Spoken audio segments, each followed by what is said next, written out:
Есть такое понятие, как эквилибриум Пиаже. Он заключается в том, что дети очень хорошо умели договариваться, потому что у них происходит два варианта. У них есть позиция ассимиляции, у них есть позиция адаптации /коммодитизации, вот это называется.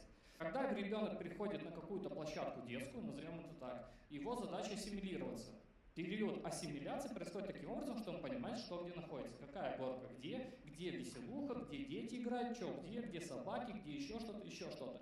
Далее происходит, когда он ассимилировался, когда он понимает, куда идти и так далее, наступает процесс коммодитизации. Надо сделать так, чтобы эта площадка была удобна для меня. Чтобы она была удобна для меня, я тогда иду, знакомлюсь с кем-то, взаимодействую, создаю коалиции, приглашаю к играм, и каким-то образом мы начинаем взаимодействовать.